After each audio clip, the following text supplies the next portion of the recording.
And, you know, like, it was more of like the control thing, you know? And then like all these thoughts pump through my head, all these thoughts of misinformation that I'm creating in my head. When at the end of the day, like the acceptance prayer is nothing in this world happens by mistake. Everything happens exactly the way that God intends it to. And there's a lot of things that I'll create and then it'll go a certain way. And those are my fault, or those are my doing. But to give me some ease, what I need to realize is that everything is happening exactly the way it's happening. I don't need to say that it's supposed to be happening or any of that. It's all just happening.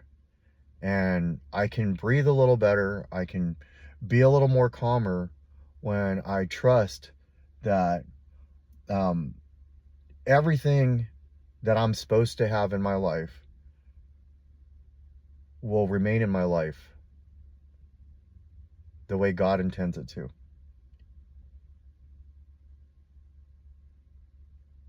And how much do I trust God? Is that a reflection on how much I love God? Or is it a reflection on, you know, like we can say we trust, but trust is not just it's not just saying it, it's knowing it. How much unmanageability do I want to create in my life by such a firm grip over things I can't control? You know, I can't control what people are going to do. I can't control what people are going to say. I can't control situations that are going to happen. I can't control the weather. You know, when it rains, getting upset about it raining is really ridiculous if you think about it. It doesn't necessarily mean I have to go straight to gratitude. Anxiety is, from what they say, conquered by faith. Because anxiety is that fear, right? It's either that fear or it's that worry. And I think they're both tied in together. They're not the same thing, or they'd be called the same thing, but they're definitely tied in together. And if I trust enough in God, I trust enough in my higher power, then I can relax a little and not be like yesterday. I said more than I needed to say. And I was, you know, redundant. And then, you know, I look back and I'm like, fuck, dude. What the hell? What the hell? This is way out of character right now. This is not how you've been for the last year. What's the difference here? Why are you acting like this? And it's because my grip is so tight, you know. And if I would just loosen my grip and let things come as they come and not worry too much about like, is it me? Is it, you know, my self-worth? If I tie my self-worth into the validation of others, then it's no longer self-worth, it's their worth. And if it's all about their worth, if I see myself through other people, and that's how I go through life, like I always have, I'm never really truly living for myself. I'm never truly finding who I am. And I started this journey,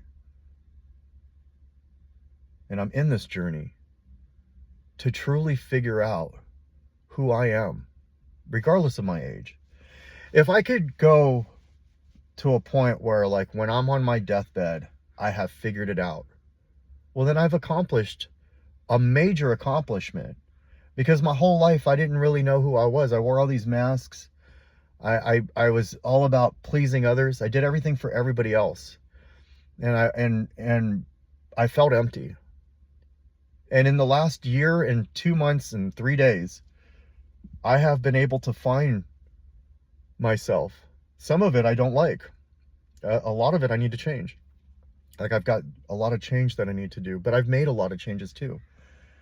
And so I could sit around the house and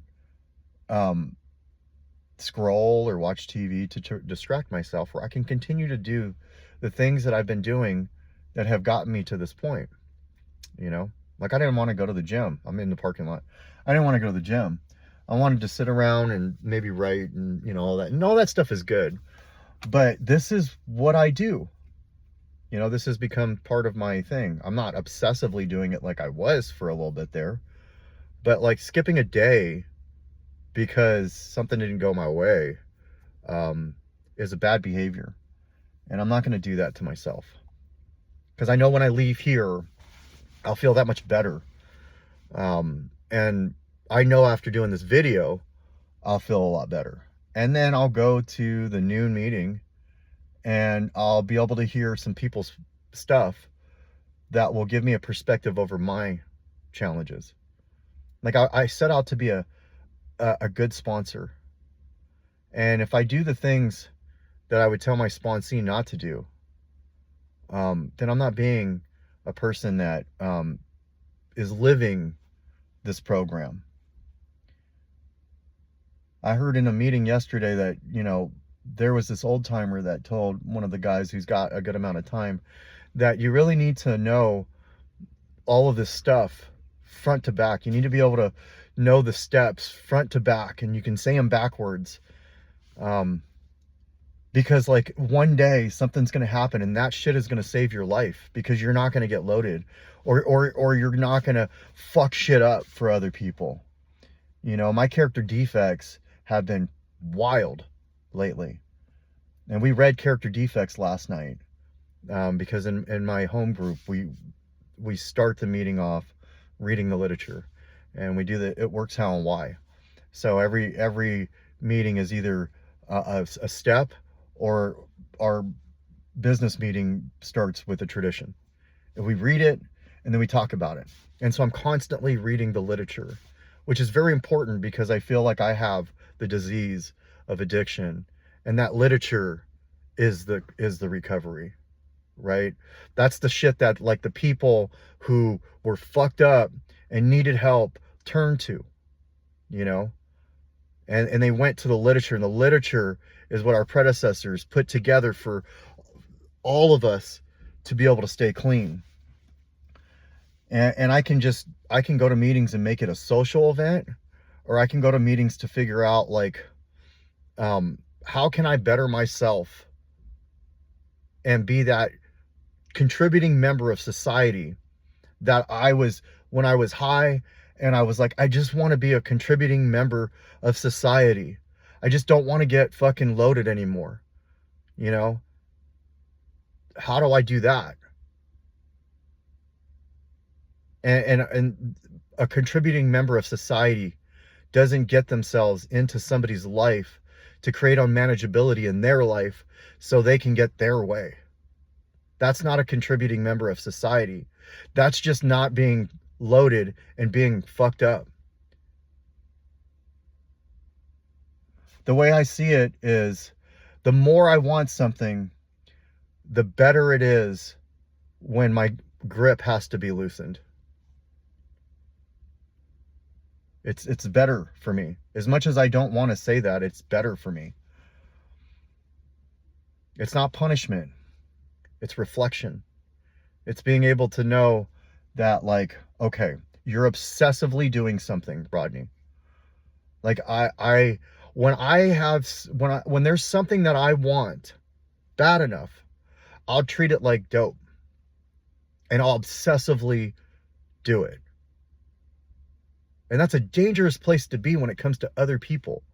All I'm going to do is create chaos in their life too.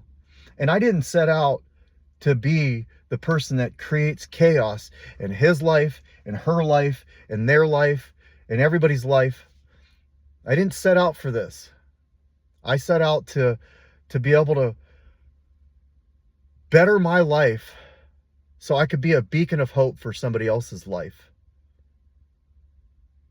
But the second I get a taste of something that I want, I obsessively act on it. And I turn people off. And that's a fucking tough thing to say out loud on this fucking video that I'm going to put on the internet for anybody to watch. But it's the fucking truth. And if I don't acknowledge that, I'm not taking accountability. And if I acknowledge it enough, I'll stop fucking doing it. And that's what I need to do. I can come on here and I can just say all the right fucking things, the literature, gratitudes, acceptance, but the reality of it, the reality of all of this is that what is the fucking definition of helping people? Do I want to be a person that when I'm dead, people look back and say, this guy made the planet a little bit better? This guy made a difference in people's lives? Or do I want to be like the guy that they talk about where they're like, yeah, he didn't get loaded anymore, but he was still fucked up to people. He didn't get loaded anymore, but he still fucked up. He still created a bunch of wreckage in his path. And I'm not saying that like I'm a terrible person, but I can be a good person with terrible tendencies.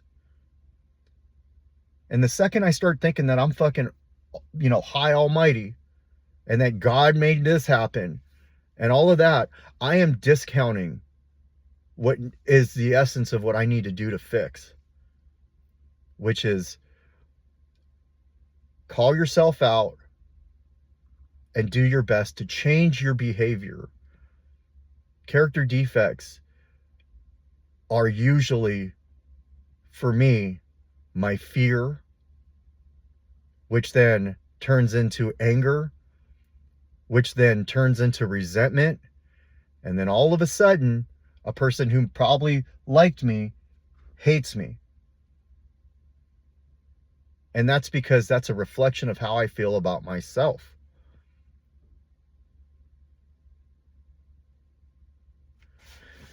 So,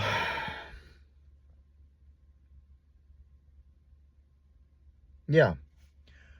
I don't know if I feel better after sharing this, but I do know that I needed to get it out. And that's what this platform is for me. So, lots of work to do, and the journey continues. That's all I got.